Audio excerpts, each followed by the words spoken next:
Bismillahirrahmanirrahim. Assalamualaikum warahmatullahi wabarakatuh. Alhamdulillahi ala ihsani wa syukru lahu ala taufiqihi wa amdinani. Asyhadu an la ilaha illallah wahdahu la syarika lahu ta'ziman li sya'nih wa asyhadu anna Muhammadan abduhu wa rasuluhu da'ila ridwani. Allahumma salli alaihi wa ala alihi wa ashabihi wa ikhwani.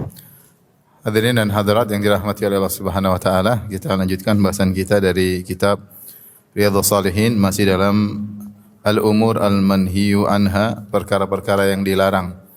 Dan pada kesempatan kali ini kita masuk pada bab tahrimul kadzib, babun tahrimul kadzib, bab tentang diharamkannya dusta.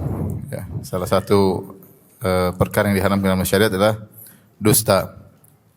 Di sini Al-Imam Nawawi rahimahullah membawakan dua ayat, kemudian beliau membawakan hadis-hadis yang terkait dengan dusta, tentang haramnya dusta. Yang pertama, qala Allah Ta'ala, Allah berfirman, wala taqfu ma laysa laka bihi ilm. Janganlah engkau mengikuti apa yang kau tidak punya ilmu tentangnya. Ayat yang kedua, wa qala Ta'ala, Allah berfirman, ma yalfidhu min qaulin illa ladaihi raqibun atid. Tidak ada satu perkataan yang diucapkan oleh seorang hamba kecuali ada malaikat raqib atid yang mencatat, yang mengawasi dan mencatat. Adapun ayat pertama, Allah Subhanahu wa taala berfirman, wala taqfu ma laysa laka bi ilm, jangan engkau mengikuti apa yang kau tidak punya ilmu tentangnya. Ini peringatan tentang seorang jangan sampai terjerumus dalam dusta dari sisi dia tidak ketahui. Terkadang dia mengikuti orang, latah mendengar informasi tanpa mengecek sebelumnya sehingga dia ikuti, akhirnya dia ikut menyebarkan tanpa dia sadari, akhirnya dia ikut menyebarkan dusta. Oleh karenanya Rasulullah SAW bersabda, kafa bil mar'i kadziban an yuhadditsa bi kulli ma sami'. Cukuplah seorang dikatakan pendusta jika dia menyampaikan seluruh yang dia dengar. Maka Allah melarang, wala taqfu, jangan kau ikuti ma laisa laka bi ilm, yang kau tidak punya ilmu tentangnya. Berita banyak tersebar di luar sana, maka tidak semua berita kita benarkan, tidak semua berita kita ikuti, tidak semua informasi kita latah kemudian ikut menyebarkannya, karena Allah melarang hal tersebut. Allah melarang karena kalau kita ikuti segalanya, maka bisa jadi akhirnya kita ikut menyebarkan dusta, wal iyadzubillah. Terutama di zaman sekarang betapa banyak informasi yang tersebar banyak sekali terkait dengan politik, terkait dengan keamanan, terkait dengan ekonomi, banyak hal tersebar, ya.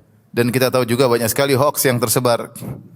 Dan kalau sudah tersebar, terkadang untuk memberi klarifikasi, terkadang klarifikasinya tidak didengar oleh orang. Itu banyak terjadi. Hoax sudah tersebar, sudah ditelan mentah-mentah oleh masyarakat, terkadang klarifikasinya tidak dipedulikan lagi. Nah, kita jangan mengikuti yang kita tidak punya ilmu. Kalau kita enggak tahu, enggak usah ikut sebarkan. Ini pertama. Jangan mengikuti yang kau tidak punya ilmu tentang. Ini yang pertama. Kalau tidak tahu, enggak usah sebarin. Yang kedua, jangan sok tahu. Wala taqfu ma laysa laka, itu jangan kau ikuti yang kau tidak ilmu tentangnya, maka jangan sok tahu. Bicara tentang sesuatu tanpa ilmu ini sering terjadi. Kita manusia suka menganalisa, padahal kita tidak punya kapasitas untuk analisa tersebut. Ya. Banyak hal yang terjadi kemudian kita menganalisa. Kalau kita tahu itu bukan bidang kita, tidak punya ilmu tentangnya, tidak usah kita kemudian berkomentar atau menghukum atau menganalisa. Khawatirnya kita akan memberi suatu hukum yang dusta atau analisa yang dusta dan dipercaya oleh orang lain. Maka di antara sarana untuk terhindar dari dusta, baik sengaja maupun tidak sengaja, maka jangan mengikuti sesuatu yang kita tidak punya ilmu tentangnya. Jangan ikut-ikutan latah dan jangan sok tahu. Jangan sok tahu. Kemudian ayat yang kedua, ma yalfidhu min qaulin illa ladaihi raqibun atid. Tidak ada satu ucapan yang diucapkan oleh seseorang kecuali ada malaikat yang raqib, yang mengawasi, ya, yang senantiasa mencatat apa yang diucapkan oleh seseorang. Maka ini menjadikan seorang waspada ketika mengeluarkan statement.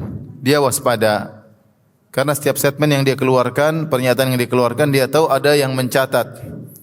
Jangan sampai dia berdusta meskipun sedikit. Karena kalau dia dusta, maka catatannya ada di sisi malaikat dan dia akan mendapatkan catatan tersebut pada hari kiamat kelak. Ya. Ma li hadzal kitabi la yughadiru shaghiratan wala kabiratan illa ahsaha. Dia akan dapati suatu catatan kitab, catatan amalnya yang tidak membiarkan apapun, yang besar maupun yang kecil, semua tercatat. Dusta kecil maupun dusta besar dicatat oleh malaikat. Tidak akan dibiarkan meskipun satu kata. Maka seorang waspada ketika berbicara. Kita hidup di zaman penuh dengan dusta ya. Dusta terkait dengan saya katakan dengan politik ya. Sudah ini musim dusta ya. Musim dusta sekarang sudah musim apa? Sudah mulai atau belum? Sudah ya. Sudah banyak dusta. Dusta terkait dengan menjatuhkan lawan atau dusta terkait dengan mengangkat diri sendiri. Maka seorang waspada. Jangan ikut-ikutan, jangan ikut-ikutan. Ini kita bicara tentang politik. Banyak kedustaan. Banyak janji-janji yang dijanjikan ternyata dusta. Apalagi diketahui bahwasanya orang-orang suka dengan kedustaan tersebut ya. Mudah dibohongi maka ya dibohongi aja karena mereka suka dibohongi. Karena kapasitas masyarakat terkadang ada yang mudah dibohongi sehingga dijadikan kesempatan untuk dibohongi. Di antara bentuk kedustaan adalah mengungkapkan diri tidak sebagaimana hakikatnya, ya. Mengungkap diri tidak sebagaimana hakikatnya, menampakkan diri seperti ini sebenarnya ternyata tidak demikian. Ini dusta. Dusta terhadap orang lain ya. Di antara perkara terkait dusta adalah masalah jual beli. Jual beli juga banyak dustanya. Politik banyak dustanya, jual beli juga banyak dustanya. Banyak sekali dustanya. Dulu Rasulullah SAW mengatakan dalam hadis, la tanajashu. Janganlah kalian melakukan najas. Najas itu bagaimana? Najas itu ada orang jual sesuatu, dia jual barang, temannya datang. Kemudian temannya dusta, bilang, "Oh ini barang bagus, saya kemarin sudah pakai, bagus sekali." Atau dia mengatakan, "Saya ingin beli, subhanallah, cuma uang saya lagi enggak ada." Dia memprovokasi orang untuk membeli barang tersebut dengan caranya, itu namanya najas. Ya. Di antara najas-najas zaman sekarang testimoni yang dusta. Banyak orang testimoni isinya apa? Dusta. Iklan-iklan yang enggak benar. Iklan sampo, samponya bagus, ternyata yang bintang iklannya bukan ke sampo itu tapi ke salon ya. Cuma kalau salonnya mahal jutaan-jutaan, kemudian dia pakai sampo harga murahan, harga 50.000, dia bilang rambut saya bagus gara-gara pakai apa? Sampo. Ini dosa atau bukan? Dosa. Maka seorang jangan kasih testimoni kecuali hak, kecuali benar. Kecuali benar, enggak boleh. Kalau enggak benar enggak usah kasih testimoni. Ya, enggak usah kasih testimoni. Jual barang terus begini. Padahal dia belum coba, gimana mau coba? Enggak boleh ya. Banyak kedustaan. Penjual pun berdusta, tambah malu-malu.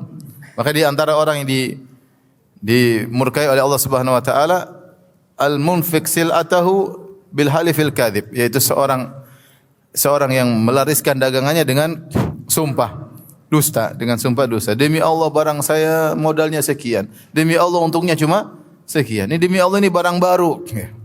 Baru tahun lalu. Jadi membohongi masyarakat.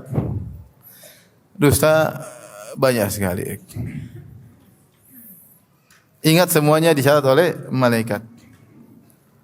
Keuntungan tidak seberapa ya, tapi dosanya sangat banyak ya. Makanya seorang kalau jual barang hati-hati mensifati barang apa adanya, tidak boleh berlebihan sesuai dengan sehingga orang menyangka barang ini wow, apalagi sekarang jualan online, orang tidak bisa melihat secara langsung. Sehingga yang dijual adalah pensifatan terhadap barang tersebut dan banyak kedustaan di situ. Maka hati-hati berbicara, jangan berdusta karena setiap dusta akan dicatat oleh malaikat. Tapi ini di antara dua ayat yang mengingatkan kita agar hati-hati dalam berbicara, jangan ikut sembarangan, jangan latah, jangan ikut menyebarkan berita, jangan berbicara tanpa ilmu dan jangan berdusta.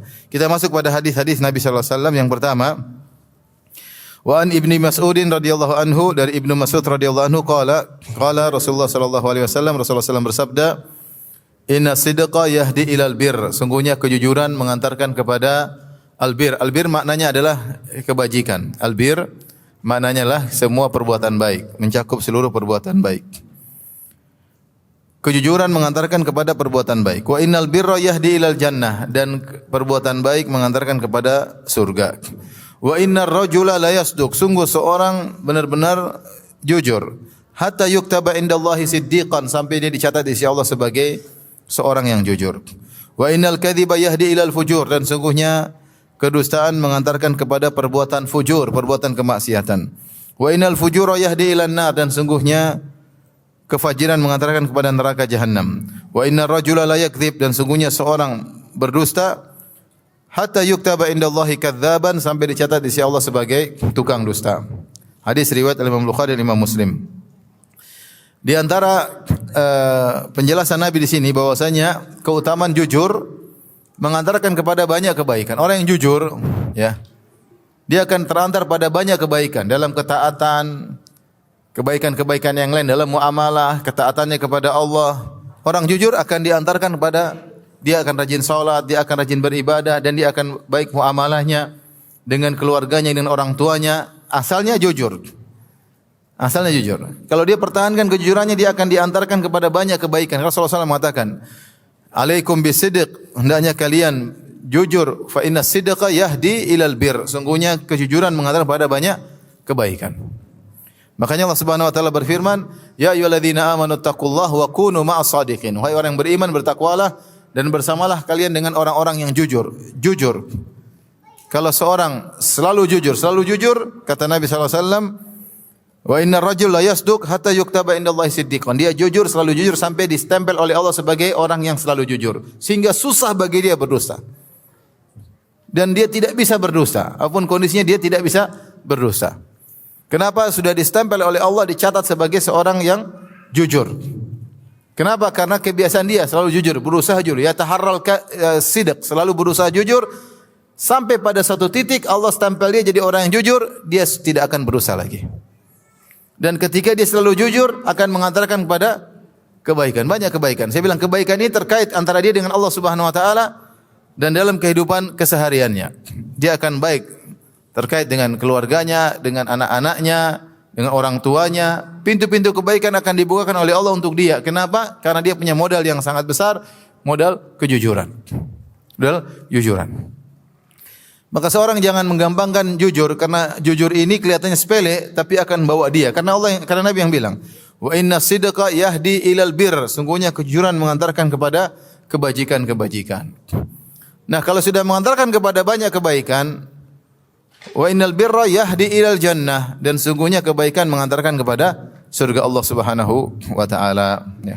Tidak terasa dengan jujur, modal jujur ini, maka terbukalah pintu-pintu kebaikan yang banyak. Kebaikan terkait dengan ibadah dengan Allah dan kebaikan terkait dengan muamalah dia, ya, muamalah dengan dia, ya. Orang percaya sama dia, para pembeli misalnya kalau jual barang percaya sama dia, dia jujur, tidak pernah diketahui dia dusta, ya. Bosnya percaya sama dia, ya. Anak-anaknya percaya sama dia, istrinya percaya sama dia, teman-temannya percaya sama dia, karena mereka tidak pernah tahu dia bohong, ya. Maka ini harus diperhatikan baik bapak maupun ibu-ibu, seorang berusaha untuk jujur. Apapun terjadi berusaha untuk jujur. Jangan bohong. Dan selalu dikatakan bahwasanya as-sidqu manja. Bahwasanya jujur itu adalah membawa kepada keselamatan meskipun kelihatannya merugikan. Sekarang orang tidak mau jujur. Ustaz, kalau saya jujur dikeluarkan dari perusahaan. Ustaz, kalau saya jujur rezeki seret. Jadi dia menyangka dusta mengantarkan kepada apa? Kepada kebaikan. Dusta mengantarkan kepada hasil yang banyak. Iya, tapi nanti ujungnya buruk. Ya buruk. Jujur kelihatannya kita akan mendapatkan kesulitan, tidak apa-apa. Kesulitan itu dibalik itu pasti ada kebaikan. Sudah banyak buktinya. Tapi jujur karena Allah Subhanahu wa taala, bukan jujur karena ingin dipuji oleh orang. Tidak, saya jujur karena Allah perintahkan saya untuk apa? Jujur. Bismillah, jujur. Insyaallah ujungnya apa? Baik, meskipun kelihatannya sulit. Karena Nabi yang bilang jujur mengantarkan kepada kebaikan. Sebaliknya kata Nabi sallallahu alaihi wasallam, wa innal kadhiba yahdi ilal fujur, dan dusta mengantarkan kepada kefajiran. Dusta itu membuka pintu-pintu keburukan yang banyak. Antara hubungannya dengan Allah Subhanahu wa taala, kalau sudah suka dusta, ibadahnya pasti kacau. Pasti kacau. Kenapa dia suka dusta? Kenapa dia bisa malas beribadah? Kenapa dia bisa malas salat malam? Kenapa dia bisa malas baca Al-Quran? Kenapa dia suka bermaksiat? Karena dia punya modal yang buruk, yaitu dia suka dusta. Kedustaannya ini mengantarkan dia kepada keburukan hubungan dia dengan Allah Subhanahu wa taala. Buruk. Begini, malas ibadah, malas ini, tukang maksiat, suka dusta. Kemudian juga hubungan dia dengan keluarganya pun buruk. Dengan anak-anaknya, dengan orang tuanya, dengan istrinya buruk. Kenapa dia suka dusta? Karena dusta ini mengantarkan kepada banyak keburukan. Wa innal kadhiba yahdi ilal fujur. Karena dusta mengantarkan kepada kefajiran, yaitu kemaksiatan. Wa innal fujura yahdi ilan nar, dan kefajiran mengantarkan kepada neraka jahanam. Namun kenapa banyak orang yang bohong dusta? Karena dusta kelihatannya adalah keberhasilan. Dengan dusta kita bisa naik pangkat, dengan dusta kita bisa dapat untung yang banyak, dengan dusta kita mendapatkan keselamatan yang sementara. Tapi lihat ujungnya nanti buruk. Kok bisa buruk? Allah yang atur nanti jadi buruk. Entah gimana caranya urusan Allah Subhanahu wa taala. Orang jujur kelihatannya sulit, tapi nanti ujungnya dia pasti indah. Urusan siapa? Urusan Allah Subhanahu wa taala. Nabi yang menjanjikan. Ini masalah iman, Jujur aja, jujur baik, Bu. Kalau dusta kelihatannya untung, kelihatannya menang, nanti pasti dia rusak dari sisi yang lain. Sisi yang lain dia akan rusak. Belum lagi di akhirat masuk neraka jahanam. Kemudian kata Nabi sallallahu alaihi wasallam, wa innar rajula la yakdzib, sungguh seorang berdusta. Terus berdusta. Dalam riwayat wa yataharral kadzib, ada sedikit kesempatan dusta, dikit lagi dusta. Hatta yuktaba indallahi kadzaban, sampai distempel oleh Allah pendusta. Nah, kalau sudah ditempel pendusta, susah dia untuk jujur, susah. Kita heran, orang ini kok dusta melulu. Ya sudah distempel, mau diapain? Yang stempel Allah Subhanahu wa taala. Allah sudah stempel dia sebagai pendusta. Mulutnya dusta, sedikit-sedikit dusta, ada masalah sedikit dusta, ada takut sedikit dusta. Dusta dan terus dusta. Susah. Kita kadang bingung kok bisa dusta melulu. Sudah dibaikin masih dusta. Sudah di penjara masih dusta. Kenapa? Sudah di stempel. Bagi dia suatu biasa, hal yang biasa. Itu bisa menimpa siapa saja di antara kita, baik laki-laki maupun apa? Wanita. Maka seorang jangan sekali-sekali suka dusta. Dia dusta sekali mungkin belum distempel. Dusta kedua belum distempel. Mungkin dusta ke-10 baru Allah stempel, selesai. Sampai mati dia jadi seorang tukang apa? Dusta. Dan kita menemukan orang seperti itu, kasihan. Sudah dinasihati, tapi aja dusta gimana? Sudah distempel. Kita enggak bisa cabut stempel dari Allah Subhanahu wa taala kecuali dia bertobat kepada Allah Subhanahu wa taala.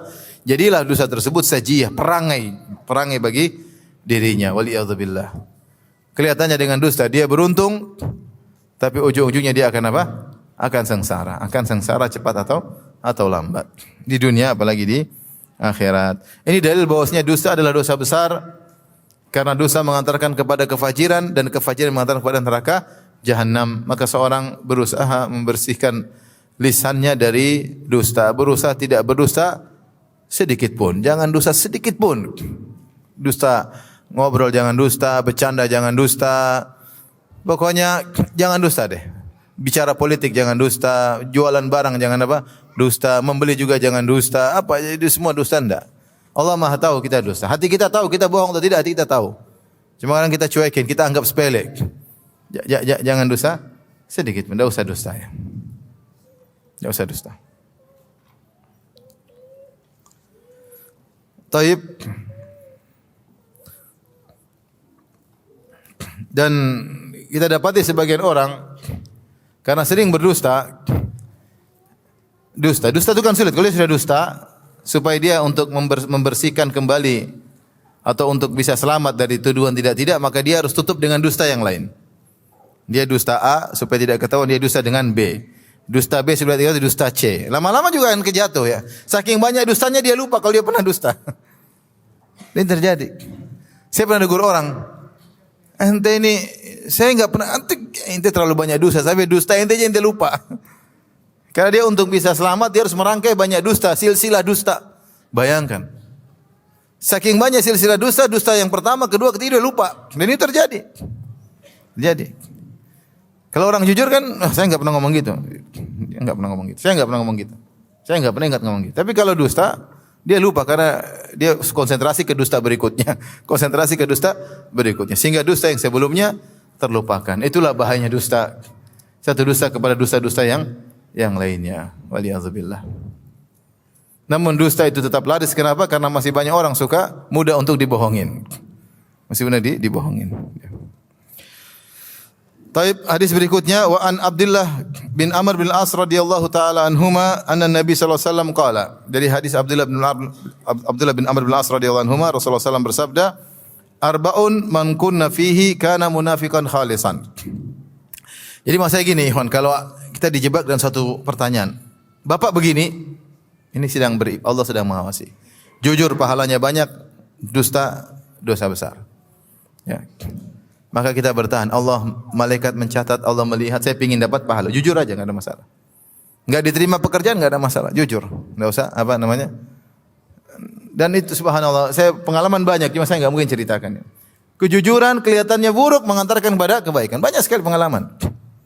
Ya, silakan dicoba saja. Cuma jujur aja. Kelihatannya buruk, biarin aja. Yang penting jujur. Ada Allah bersama orang yang jujur. Allah bersama orang yang jujur, Allah menolong orang yang jujur. Dapat pahala. Tanya, kalau kita bohong, dusta, dosa. Maka kita akan mendapati kondisi-kondisi di mana kita dua pilihan, jujur atau dusta. Maka setan akan datang, dusta aja, biar selamat. Jangan dusta. Jujur.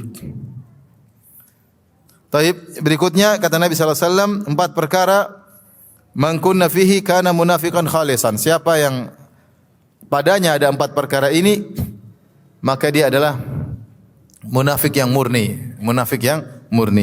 Wa man kanat fihi khaslatun minhunna, siapa yang cuma satu dari 4 perkara tersebut perangai tersebut ada pada dirinya, kanat fihi khaslatun min nifaqin hatta yada'ah, maka pada dirinya ada satu perangai orang munafik sampai dia meninggalkannya.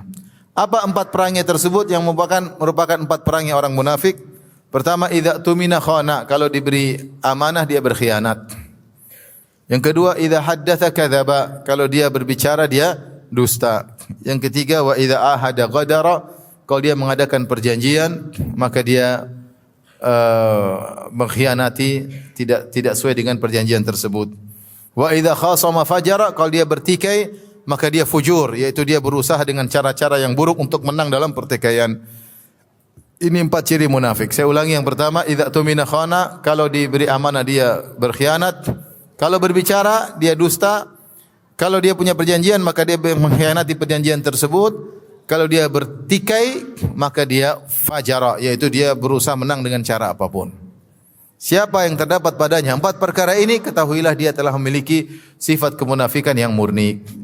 Meskipun para ulama mengatakan inilah nifak amali. Nifak ada 2. Nifak amali, nifak i'tiqadi. Nifak i'tiqadi itu maksudnya apa? Nifak akidah, yaitu benci dengan Islam, tidak suka dengan syariat Islam tapi KTP-nya Islam. Itu namanya nifak. Seperti di zaman Nabi SAW, orang-orang yang KTP-nya Islam, Abdullah bin Ubay bin Salul, KTP-nya Islam. Dia pergi ke masjid sama para sahabat, salat bersama Nabi SAW, dia berjihad bersama para sahabat, tapi dia benci dengan Islam. Itu di zaman Nabi SAW. Demikian juga zaman sekarang, kalau ada orang KTP-nya Islam tapi benci dengan syariat Islam, enggak suka dengan syariat Islam, enggak suka kalau orang pergi ke masjid, enggak suka kalau orang berjilbab, ini enggak suka kalau ada syariat Islam ditegakkan, dia benci dengan syariat Islam, ini munafik. Ini namanya nifak i'tiqadi, ini kafir. Ya, hatinya kafir tapi KTP-nya Islam. Ada enggak orang-orang seperti zaman sekarang? Ada. Dia enggak suka dengan Islam. Tapi kalau kita macam-macam KTP-nya Islam. Ya. Yang dimaksud dengan hadis ini bukan itu. Yang dimaksud dengan hadis ini adalah nifak yang kedua, nifak amali, yaitu seorang muslim tapi dia memiliki nifak perbuatan. Ini juga dosa besar. Ya, tapi tidak sampai kafir, hanya dia terjerumus dalam dosa yang sangat besar, yaitu dosa kemunafikan. Jika memiliki 4 sifat, jika diberi amanah dia berkhianat, jika dia berkata dia berdusta, jika punya perjanjian dia membatalkan atau berkhianat dengan perjanjian tersebut, jika dia pertikaian maka dia fajar, dia menggunakan cara-cara yang buruk untuk menang dalam pertikaian. Seperti sekarang kalau ada orang lagi bermasalah, dia tahu dia salah, tapi dia datangkan misalnya pengacara yang bela dia, kemudian dia sogok sana, dia bikin cerita palsu ini idza khasama fajara. Kalau dia lagi bertikai, dia berusaha memenangkan dirinya dengan cara apapun, dengan kefajiran. Itu banyak zaman sekarang. Banyak atau sedikit? Banyak ya. Banyak. Apalagi sarana untuk melakukan kefajiran supaya menang dalam pertikaian, sarananya banyak. Banyak yang bisa dibayarin. Bayar ini, bayar sana, bayar sini, bayar sini, bayar sini. Suruh orang ngaku sebagai saksi palsu, dia bisa bayar. Yang penting dia menang. Dengan cara apapun. Ini namanya orang munafik. Nifak amali, nifak perbuatan. Idza khasama fajara. Ya, idza khasama fajara. Sifat yang pertama, idza tumina khana, kalau diberi amanah berkhianat. Banyak sekali. Berkhianat. Dikasih amanah tidak dijalankan sebagaimana mestinya ya. Banyak ya. Kayak seorang waspada agar menjaga amanah. La imana liman la amanata lahu. Tidak ada iman bagi orang yang tidak punya amanah. Terutama terkait dengan harta masyarakat. Maka menjalankan harta masyarakat adalah amanah. Bahkan dalam yayasan sosial, hati-hati, yayasan sosial harus amanah, jangan berkhianat kepada masyarakat. Masyarakat kasih uang sebagai harta wakaf untuk bikin pondok kah, untuk bikin masjid kah, untuk bikin apakah, amalan-amalan sosial khairiyah. Setelah itu dia rubah semua menjadi milik pribadi. Ini semua tidak amanah. Terjadi atau tidak terjadi? Terjadi sebenarnya. Ini tidak amanah. Masyarakat titipkan uang untuk bangun masjid, dia malah alihkan untuk yang lain. Enggak boleh. Enggak boleh. Ini tidak amanah. Sekarang cari orang amanah tidak mudah, ya. Ini ciri orang munafik. Yang jadi perhatian kita di sini adalah idza haddatsa kadzaba, kalau dia ngomong dia dusta. Kalau dia ngomong dia dusta, siapa yang ngomong berdusta maka dia seperti orang munafik. Pada dirinya ada sifat kemunafikan. Baru tercabut sifat kemunafikan tersebut hatta yada'ah, kalau dia sudah tinggalkan. Sampai dia tinggalkan perangai tersebut, baru hilanglah perangai kemunafikan dalam dirinya. Maka seorang introspeksi diri masing-masing. Saya ini kalau ngomong sering saya tambah-tambahin enggak? Sering saya kurang-kurangin enggak? Kalau saya ngomong sering dusta, dalam diri saya ada sifat kemunafikan. Dan itu bahaya. Maka dia segera bertobat agar sifat kemunafikan tersebut dicabut oleh Allah Subhanahu wa taala dari dirinya. Taib. Kemudian Al-Imam An-Nawawi rahimahullah berkata, wa qad sabaqa bayanuhu ma'a hadits Abu Hurairah binahwihi fi babil wafa bil ahdi. Telah lalu penjelasannya bersama hadis Abu Hurairah dan yang semisalnya dalam bab al-wafa bil ahad, yaitu menunaikan janji. Hadis berikutnya, wa an Ibni Abbas radhiyallahu anhu, dari Ibnu Abbas radhiyallahu anhuma, anin Nabi sallallahu alaihi wasallam, dari Nabi sallallahu alaihi wasallam beliau berkata, perhatikan ini, man tahallama bihulmin lam yarahu kullifa an yaqida baina syairataini walan yaf'al. Kata Nabi sallallahu alaihi wasallam, siapa yang pura-pura bermimpi padahal dia tidak pernah mimpi demikian. Dia mengatakan saya mimpi semalam begini padahal dia tidak pernah melihat mimpi tersebut. Kullifa, maka dia hari kiamat kelak akan ditugaskan untuk menggandengkan antara dua biji gandum. Dua biji gandum bulat suruh nempelin, gimana caranya? Enggak bakalan bisa. Walan yaf'al, dan dia tidak akan bisa melakukannya. Kalau dia tidak bisa melakukannya, dia diazab terus sampai bisa melakukannya. Kalau dia bisa gandengkan, azab berhenti. Tapi bagaimana dia bisa menggandengkannya? Yang bulat, gimana mau ditempelin? Wa min istama'a ila hadithi qaumin wa hum lahu karihun subba fi udhunaihi al-anuku yaumal qiyamah. Siapa yang ada dua orang sedang berbicara, kemudian dia pura-pura ikut mendengar, padahal dua orang tersebut berusaha menjauh tapi dia duduk belakangnya untuk nguping, bahasa Indonesia apa? Nguping, maka kupingnya akan dituangkan dengan perak yang dipanaskan kemudian dituangkan ke telinganya pada hari kiamat. Kenapa? Karena waktu di dunia suka apa? Nguping. Hati-hati.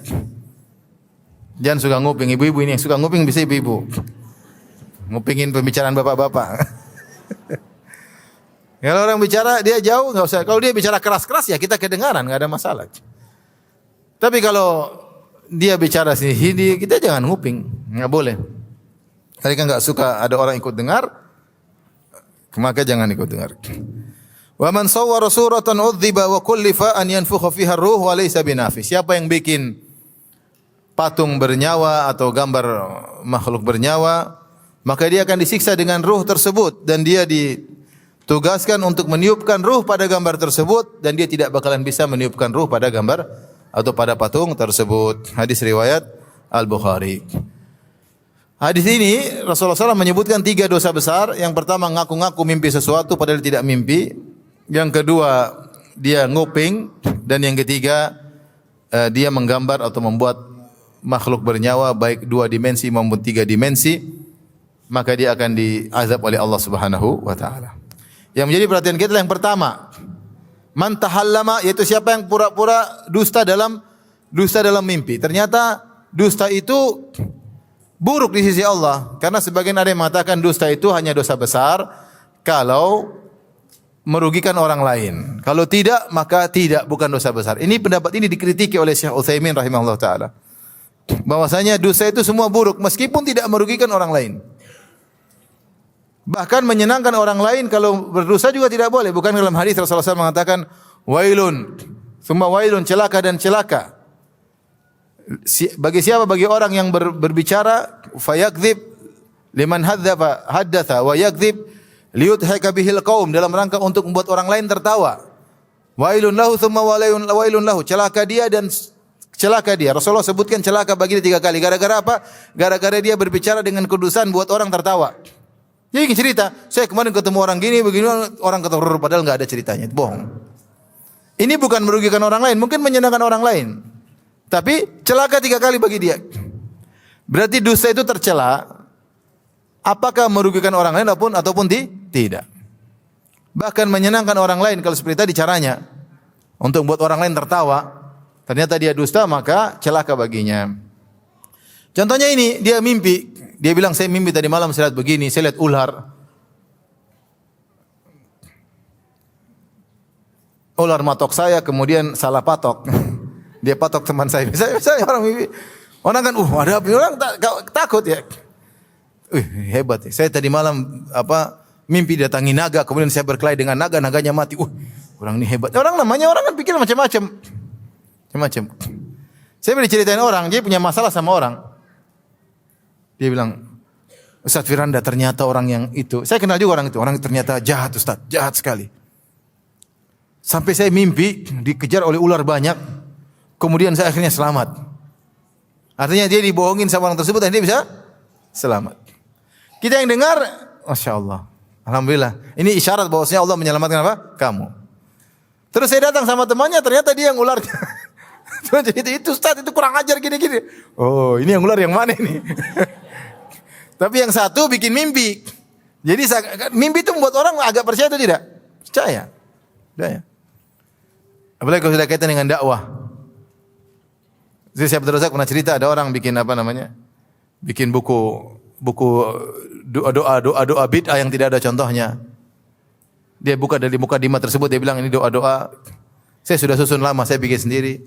Kemudian datang dalam mimpi saya, Rasulullah datang. Rasulullah bilang, kenapa kok enggak cetak-cetak buku ini?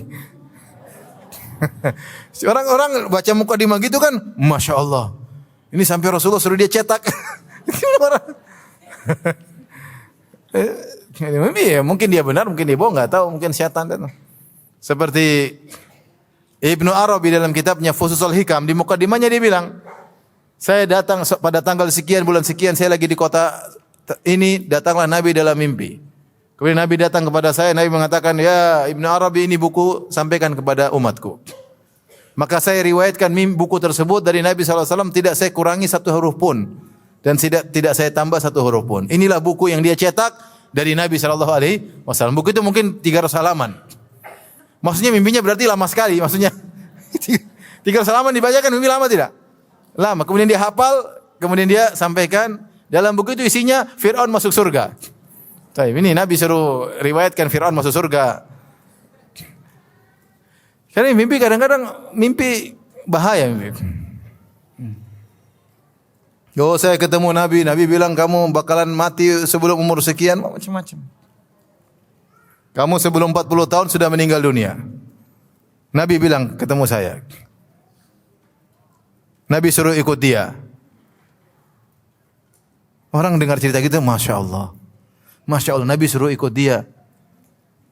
Ikut Nabi berarti kemana? Ke surga atau ke neraka? Ke surga. Karena Nabi suruh ikut Nabi. Berarti masuk apa surga. Repot cerita seperti itu kan. Bisa menimbulkan, kalaupun benar bisa menimbulkan apa? Ujub. Ternyata orang ini meninggal 41 tahun. Berarti Nabi bohong. Nabi bilang kamu meninggal sebelum 40 tahun. Ternyata dia meninggalnya 41 tahun apa? 41 tahun. Atau 42 ya. Ya kan seperti ini. Tidak semua mimpi kemudian harus kita, apalagi mimpi yang bisa menimbulkan tazkiyah pada diri kita sendiri. Hati-hati. Maksudnya boleh-boleh saja, tapi tidak boleh dusta. Tidak boleh apa? Dusta. Ya. Kalaupun suatu mimpi, dikhawatirkan orang terpedaya dengan kita, menganggap kita orang hebat, penting tidak usah kita ceritakan. Ya. Karena mimpi melihat Nabi, ya meskipun dia kenikmatan, anugerah, tapi di balik itu konsekuensinya ada. Itu kita menjalankan sunnah-sunnah Nabi. Orang munafik juga lihat Nabi SAW, mereka tidak beriman. Ya.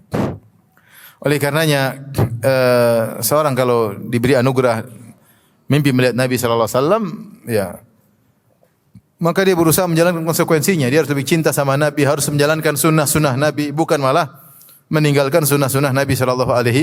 Ya.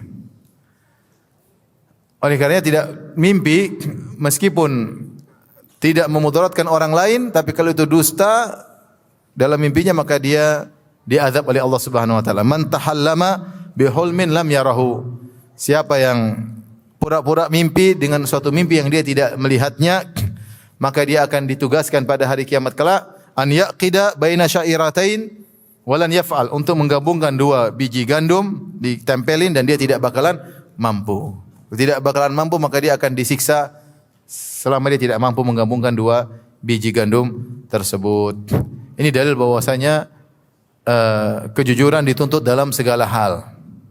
Bahkan jujur dalam bercanda. Ya. Rasulullah SAW mengatakan, ana zaimun bi baitin fi rabadil jannah liman tarakal kadhib wa in kana mazihan. Aku menjamin istana di pinggiran surga bagi orang yang meninggalkan dusta meskipun hanya bercanda. Ya, bercanda juga jangan dusta. Ya. Sebaliknya Rasulullah SAW mengatakan celaka bagi orang yang berdusta untuk menjadikan orang lain tertawa. Ya. Untuk membuat orang lain tertawa. Bikin cerita palsu sehingga orang tertawa tertiwi. Ini tidak boleh. Kemudian hadis berikutnya, An Ibnu Umar radhiyallahu taala anhuma, dari Ibnu Umar radhiyallahu anhuma qala Nabi sallallahu alaihi wasallam bersabda, afral fira an yuriya ar-rajulu ainaihi ma lam taraya, rawahul Bukhari. Di antara kedustaan yang paling besar adalah seorang menampakkan kepada orang lain bahwasanya matanya melihat sesuatu padahal dia tidak melihat, ya.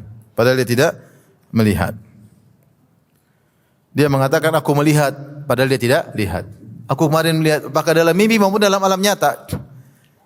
Apakah dalam mimpi maupun dalam alam nyata? Dia mengatakan saya melihat sesuatu, ternyata tidak. Ya. Ini adalah dusta paling dusta. Karena apalagi dalam masalah mimpi, karena orang lebih percaya pada kejadian mimpi daripada kejadian apa? Nyata. Ini jadi masalah ya.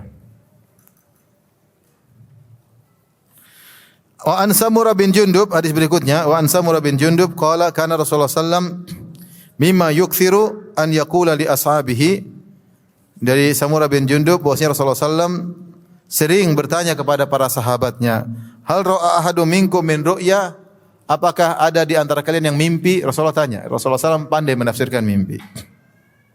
Fa yakussu alaihi man syaa an yakussa, maka ada orang yang kemudian menceritakan mimpinya. Jadi Rasulullah SAW, siapa yang mimpi, kemudian Rasulullah SAW takwilkan, maknanya begini, maknanya begini, maknanya begini. Ya. Tentunya tidak semua mimpi bisa ditafsirkan, ya. Tidak semua mimpi bisa ditafsirkan.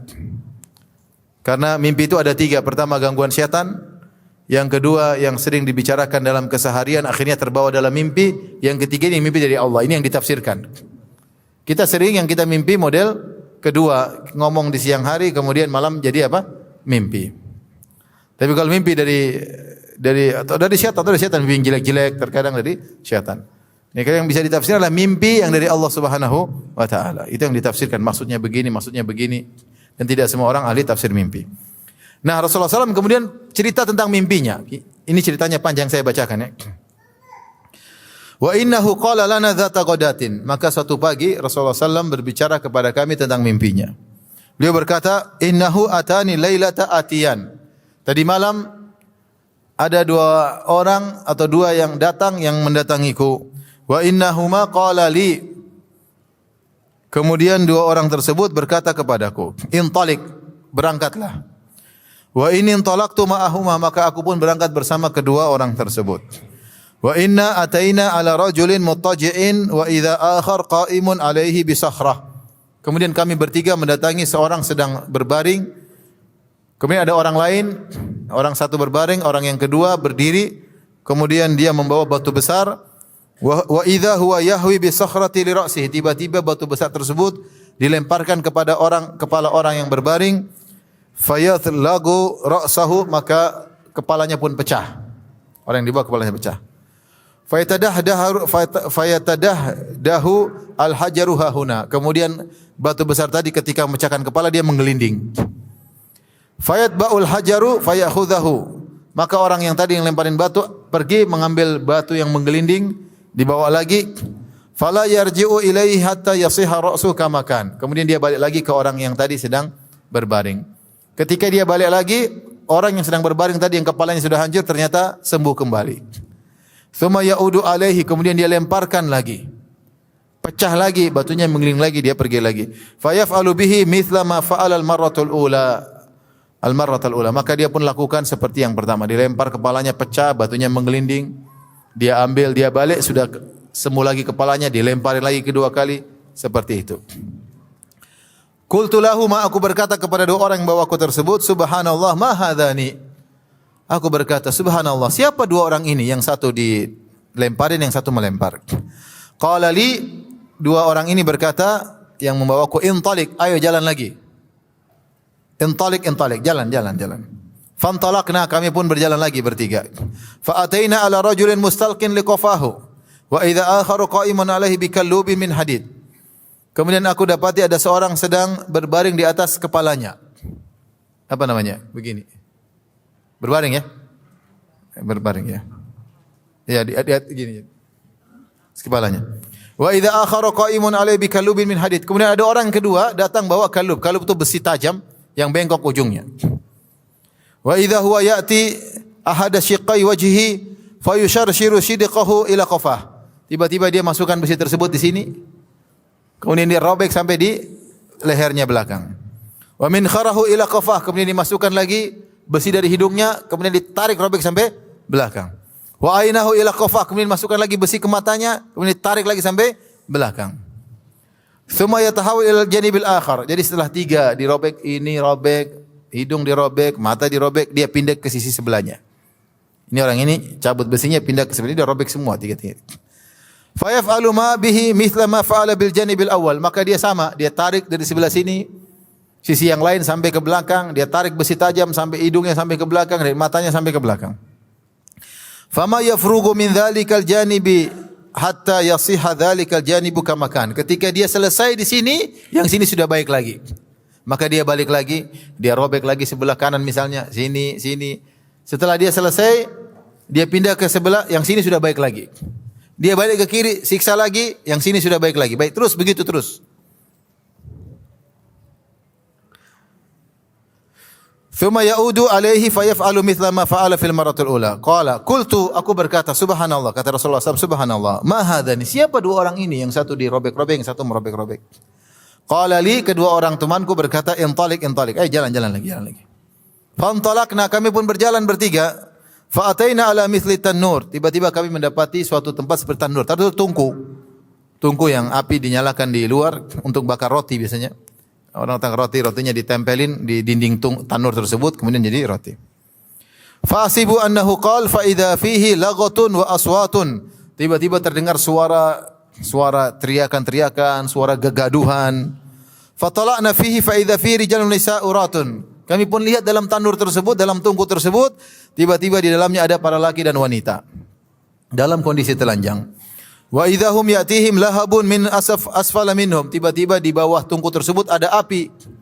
Api yang menyala menyerang mereka. Fa idza atahum dzalika lahabu daw. Ketika ada api nyala api tersebut, mereka pun teriak-teriak. Kepanasan. Qultu ma haula? Siapa mereka wahai dua kawanku ini? Qala li intalik. Kata mereka berdua, jalan terus.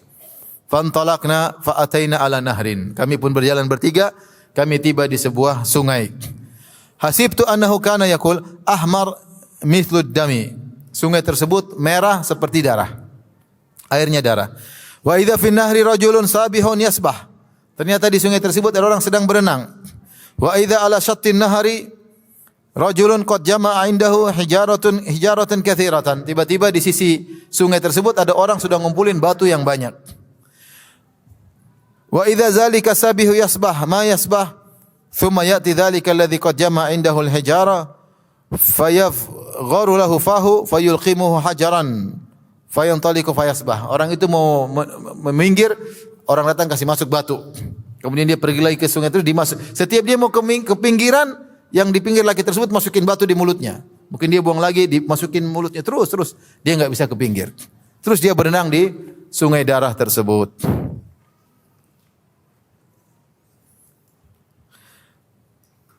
Thumma yarji ilai kullama raja ilai faghara lahu fahu. Setiap dia pergi ke pinggir dimasukin mulutnya dengan batu tersebut. Fa'alqaum hajaran qultu lahuma ma hadani. Aku bertanya lagi kepada dua kawanku, siapa dua orang ini? Yang satu berenang, yang satu masukin batu di mulutnya. Qala li intalik. Dua temanku berkata, ayo jalan lagi. Rasulullah jalan lagi. Fantalaqna, kami pun bertiga berjalan lagi. Fa ataina ala rajulin karihil mar'ah. Kami pun mendapati seorang laki yang buruk dilihat. Au ka akrahima anta ra'in rajulan mar'an. Itu orang yang terburuk yang engkau pernah lihat. Penampilannya sangat buruk.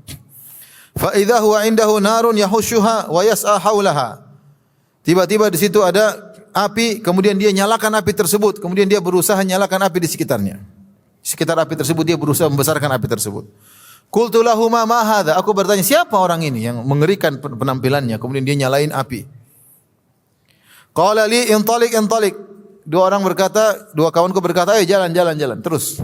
Fantalaqna, kami pun berjalan. Fa ataina ala rawdatin mu'tammatin fiha min kulli nawrir rabi'. Kami tiba-tiba datang ke suatu taman yang penuh dengan bunga-bunga yang indah. Taman yang lebat dengan tumbuh-tumbuhannya, dengan bunga-bunga yang indah. Wa idza baina dhahrai rawdah rajulun tawilun la akadu ara ra'sahu tulan fis sama. Tiba-tiba di tengah-tengah taman tersebut ada orang yang sangat tinggi. Sampai hampir tidak bisa melihat kepalanya di langit. Saking tingginya aku tidak bisa lihat siapa orang tersebut. Wa idza haula rajuli min aktsari wildanin ra'aituhum qat.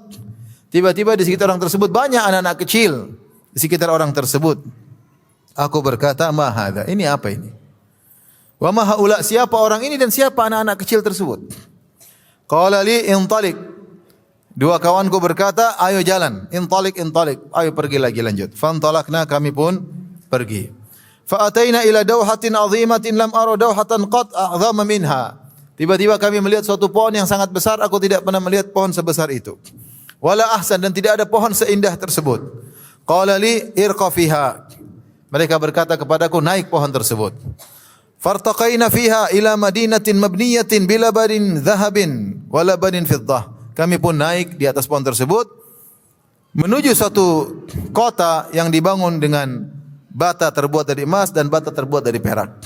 Fa ataina babal Madinah, kami pun masuk ke pintu kota tersebut. Fastaftahna, kami minta dibukakan. Fa futiha lana fadakhalnaha, dibukakanlah pintu kota tersebut, kami pun masuk. Fatalaqana rijalun syatrun min khalqihim ka ahsani ma anta ra'in wa syartun minhum ka akbahi ma anta ra'in. Tiba-tiba kami bertemu dengan sekelompok orang yang setengah tubuhnya sangat indah dan setengah tubuhnya sangat buruk. Qala lahum idhabu Kemudian kedua temanku berkata kepada orang-orang tersebut yang setengahnya indah, setengahnya buruk, pergilah kalian. Faqa'u fi dzalika nahar. Masuklah kalian ke dalam sungai tersebut. Wa idza huwa nahrun mu'taridun yajri ka'anna ma'ahu al-mahdhu fil bayad. Ternyata sungai tersebut sungai yang melintang, kemudian di situ sungai tersebut mengalir dan airnya putih seperti susu putih yang murni. Fadhahabu, orang-orang tadi yang setengah badannya buruk, setengah badannya indah, mereka pun pergi menuju sungai tersebut. Fawaqa'u fihi, kemudian mereka masuk dalam sungai tersebut. Tsumma raja'u ilaina, kemudian mereka balik menuju kami. Qad dhahaba dzalika su'anhum fasaru fi ahsani surah. Tiba-tiba bagian buruk, setengahnya yang buruk tadi hilang, jadilah tubuh mereka indah seluruhnya. Qala li, kemudian dua kawanku berkata, hadhihi jannatu adan, inilah surga Adan. Wa hadzaka manziluk, dan di situ tempatmu wahai Rasulullah. Qultu lahumā barakallahu fikuma, semoga Allah memberkahi kalian berdua. Fadharani fa adkhulahu, biarkan aku masuk ke tempatku di surga tersebut. Qala li amal an fala, adapun sekarang belum bisa wahai Muhammad. Wa anta dakhilu, kau akan masuk tapi sekarang belum bisa. Qultu lahumā fa inni ra'aitu mundhul lailata ajaban. Aku pun berkata kepada dua kawanku, sejak tadi malam aku melihat hal-hal yang aneh bersama kalian berdua. Fama hadzal ladzi ra'ait, apa sih? Tolong terangkan kepadaku apa yang kita lihat selama ini. Tadi ngeliat macam aneh-aneh, apa ini semua? Qala li amma inna sanukhbiruka. Kami akan mengabarkan kepada engkau tentang hakikat yang engkau lihat. Maka mulailah dua orang ini menjelaskan. Ternyata dua orang ini malaikat Jibril, malaikat Mikail. Maka mulailah dua orang ini bercerita tentang kejadian-kejadian aneh yang dilihat oleh Nabi sallallahu alaihi wasallam. Mereka bercerita, amma rajul awal ladzi ataita alaihi yuthlagu ra'suhu bil hajar fa innahu rajul ya'khudhul Qur'an fayarfudhuhu wa yanamu 'anis salatil maktubah. Adapun orang yang kau lihat dia terbentang, kemudian ada orang mukul kepalanya sampai hancur, kemudian batunya menggelinding, diambil lagi, dipukul lagi. Ini orang telah diberikan Al-Quran, hafal Quran dia, tapi ternyata dia menolak isi Al-Quran tersebut. Dia tidak menjalankannya. Dan dia tidak mengerjakan solat wajib, sehingga dia disiksa dengan cara demikian padahal dia hafal Quran. Wa amar rajul alladhi ataita alaihi yusharsharu sidquhu ila qafahu wa min kharuhu ila qafahu wa ainu ila qafahu fa inna ar-rajulu yaqdu min baitihi fayakdzibul kadzbata tablughul afaq. Adapun orang yang kau lihat mulutnya dirobek dari mulutnya sampai ke lehernya, hidungnya sampai ke lehernya, matanya sampai ke lehernya, yang kiri juga demikian, terus menerus adalah orang yang keluar dari rumahnya untuk bikin satu dusta.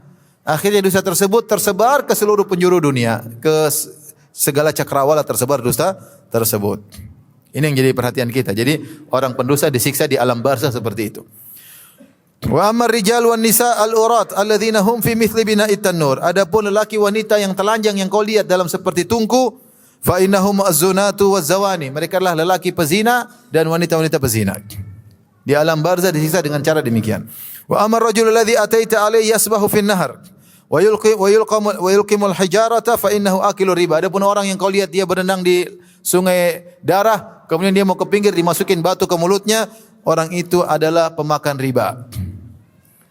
Wa amar rajul karih al-mir'ah alladzi 'inda an-nari yahushuha wa yas'ahu laha fa innahu malikun khazinu jahannam. Adapun orang yang kau lihat sangar, mengerikan, kemudian dia meniup-niup api membesarkannya, dia berusaha meniupkan dari segala arah, itu adalah malaikat Malik, penjaga neraka apa? Jahannam. Wa amar rajul tawil alladzi fi ar-raudhah fa innahu Ibrahim alaihissalam. Orang yang kau lihat tinggi sampai kepalanya tinggi, tidak bisa lihat kepalanya, dia adalah Ibrahim alaihissalam yang berada di tengah taman tersebut. Wa amal wildan alladzina haulahu fa kullu mauludin mata 'alal fitrah. Adapun anak-anak kecil yang kau lihat di sekitarnya yang begitu banyak, semua anak yang meninggal di atas Islam. Meninggal belum balik, maka mereka menjadi penghuni surga. Wa fi riwayatil Burqani wulida 'alal fitrah, yang lahir di atas Islam. Faqala ba'dul muslimin, ya Rasulullah wa auladul musyrikin, bagaimana dengan anak-anak orang musyrikin yang meninggal ya Rasulullah? Faqala Rasulullah sallallahu alaihi wasallam auladul musyrikin wa auladul musyrikin dan juga anak-anak kaum musyrikin yang meninggal kalau belum balik dan belum musyrik, maka mereka sama seperti anak-anak yang tadi, masih di atas apa? Fitrah. Ini masalah khilaf, tapi dalam hadis disebutkan anak-anak kaum musyrikin juga kalau mereka meninggal masih belum balik, masih di atas fitrah, maka mereka juga di surga. Wa amal qaumul ladzina kanu syatrun minhum hasanun. Adapun orang yang kau lihat sebagiannya indah, sebagiannya buruk, wa syatrun minhum qabih, fa innahum qaumun khalatu amalan shalihan wa akhara sayyi'an. Mereka adalah kaum yang di dunia beramal saleh dan juga bermaksiat. Mereka di dunia beramal saleh dan juga bermaksiat. Tajawazallahu anhum, dan akhirnya Allah maafkan mereka. Allah suruh masuk dalam sungai untuk membersihkan dosa-dosa mereka sehingga mereka tubuhnya indah semua sehingga mereka masuk surga. Dalam riwayat yang lain Rasulullah berkata, "Ra'aitul lailata rajulaini." Tadi malam aku melihat dua orang lelaki mendatangiku, atayani fa akhrajani ila ardin muqaddasah. Kemudian mereka berdua membawaku kepada tempat yang suci. Kemudian Rasulullah SAW menyebutkan hadisnya. Kemudian di antaranya fantalaqna ila naqabin mithli tanur. Kemudian kami pergi ke sebuah lubang seperti tanur, tungku, a'lahu dhayyiqun wa asfaluhu wasi'. Atasnya sempit, bawahnya luas. Yatawaqqadu tahtahu nar. Di bawah tungku tersebut api menyala. Fa idza irtafa'ati irtafa'u. Kalau apinya mulai naik, maka orang-orang tersebut pada naik juga. Hatta kadu an yakhruju, sampai mereka ingin keluar dari mulut tungku tersebut. Wa idza khamadat raja'u fiha. Kalau apinya mulai turun, mereka turun lagi ke bawah. Wa fiha rijalun wa nisa'un urat. Ternyata dalamnya ada lelaki dan wanita yang telanjang. Maksudnya para lelaki pezina dan wanita pezina. Di alam barzah disiksa. Ini bukan azab neraka jahanam. Ini azab alam apa? Barzah. Hatta ataina ala nahrin min dam, sampai kami mendatangi, ini dalam riwayat yang lain, kami mendatangi sungai darah. Fihi rajulun qa'imun ala wasatin nahar. Di tengahnya ada seorang berdiri di tengah sungai, wa ala syatin nahar rajulun, dan di pinggir ada seorang juga, wa baina yadayhi hijaratun, dia pegang batu. Fa aqbala ar-rajul alladhi fi an-nahari fa idza arada an yakhruj rama ar-rajulu bi hajrin fi fihi faraddahu haitsu kan. Yang di tengah pengin keluar, mau sampai dihantam sama batu, balik lagi. Mau keluar lagi, dihantam sama batu, dia mundur lagi. Dia pengin keluar dari sungai darah tersebut. Tapi setiap dekat, dihantam dengan batu, kemudian dia mundur lagi. Siapa tadi? Yang makan apa? Riba. Waliyahzubillah. Wa fiha fasa'ida bi syajarah fa adkhalani daran lam ara qat ahsana minha. Dalam riwayat yang lain, kemudian aku pun naik pohon bersama mereka berdua. Kemudian mereka berdua masukkan aku dalam suatu tempat, rumah yang aku tidak pernah melihat rumah lebih indah daripada itu. Fiha rijalun syuyukhun wa syababun. Di situ ada orang-orang tua dan anak-anak muda. Dalam hadis tersebut, alladzi ra'aitahu yushaqqu shidquhu fakadzdzab. Ini yang jadi perhatian kita dalam riwayat yang lain. Adapun orang yang kau lihat bibirnya dirobek, maka dia pendusta. Yuhadditsu bil kizbah. Dia di dunia ngomong dengan dusta. Fatuhmalu anhu hatta tablughal afaq. Dustanya tersebut disebarkan, di-share sampai ke penjuru dunia. Fayusna'u bihi ma ra'ait ila yaumil qiyamah. Maka dia disiksa demikian sampai hari kiamat. Berarti alam barzah atau hari kiamat? Alam barzah. Kata Nabi, dia akan disiksa demikian sampai hari kiamat. Berarti dia sedang disiksa dalam alam barzah. Wa fiha alladhi ra'aita yushdakhu ra'suhu farajulun 'allamahu Allahul Qur'an. Perhatikan. Adapun yang kau lihat orang terlentang dipukul kepalanya, kemudian hancur, kemudian batunya menggelinding, kemudian diambil lagi, dihancurin lagi kepalanya, adalah orang yang Allah ajarkan Al-Quran, belajar tajwid, hafal Quran. Fanama anhu bil lail, malamnya dia tidak bangun malam. Dia tidur, tidak murajaah, tidak baca Quran.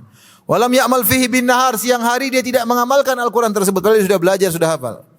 Fayuf'alu bihi ila yaumil qiyamah, maka disiksa demikian sampai hari kiamat. Ngeri. Orang hafal Quran juga ternyata sangat tinggi ya. Antara surganya tinggi atau antara disiksa seperti itu. Wa darul ula allati dakhalta daru ammatil mu'minin. Adapun rumah pertama yang kau masuk itu adalah rumah-rumahnya atau surganya orang kaum mukminin secara umum. Wa amma hadhihi dar fa darus syuhada. Adapun yang kau masuk sekarang adalah surganya para syuhada. Wa ana Jibril wa hadha Mikail. Aku Jibril, ini Mikail. Farfa ra'sak, angkatlah kepalamu. Kata Nabi, farafatu ra'si, aku pun melihat ke atas. Fa idza fawqi mithlu sahab, tiba-tiba di atas kepalaku seperti ada semacam awan. Qala dzaka manziluk, Kata mereka berdua, malaikat Jibril, malaikat Mikail, itulah rumahmu, itulah surgamu. Qultu da'ani adkhul manzili, biarkan aku masuk rumahku. Qala, mereka berdua berkata, innahu baqiya laka umrun, kau masih ada sisa umur. Lam tastakmilhu, kau belum sempurnakan, selesaikan umur tersebut. Falau istakmaltahu ataita manzilak, kalau kau selesai menyelesaikan umurmu, kau akan masuk di surgamu tersebut. Ini semua Rasulullah SAW diperlihatkan dalam mimpinya tentang orang-orang yang disiksa di alam barzah. Di alam apa? Di alam barzah. Ada pemakan riba, ada yang sudah belajar Al-Quran tapi ternyata tidak diamalkan. Ya. Tadi apa lagi? Ada lelaki pezina dan wanita apa? Pezina, dan satunya ada pendusta. Pendusta ini dikatakan dia berdusta dengan satu dusta, kemudian dustanya di-share, fatu'khadhu anhu, maka dustanya diambil oleh orang-orang, fatablughul afaq, sampai tersebar di mana-mana. Kalau zaman dulu orang ingin menyebarkan dusta susah. Dia harus sewa kuda, mungkin sewa 5 kuda, satu ke timur, satu ke barat, satu ke utara supaya bikin dusta, bikin berita hoax. Sekarang enggak perlu. Tinggal shooting, kemudian bikin berita, masukkan internet, enter, selesai. Tersebar seluruh penjuru. Orang-orang kampung desa pun nonton. Padahal isinya apa? Dusta. Ini orang disiksa nanti belum hari kiamat. Masih di alam barzah, dirobek sampai belakang. Waliyadzubillah. Maka hati-hati seorang yang main medsos, jangan sampai berdusta. Ya. Banyak sekali dusta di medsos, banyak sekali. Banyak sekali. Coba ingin mencari followers yang banyak atau viewers yang banyak, akhirnya rela untuk berdusta, bikin informasi dusta. Satu dusta saja bisa bikin orang seperti ini, apalagi kalau dengan berdusta-dusta, apalagi hanya untuk kepentingan dunia. Waliyadzubillah. Demikian saja. Subhanakallah bihamdik asyhadu an la ilaha illa anta astaghfiruka wa atubu ilaik. Assalamualaikum warahmatullahi wabarakatuh.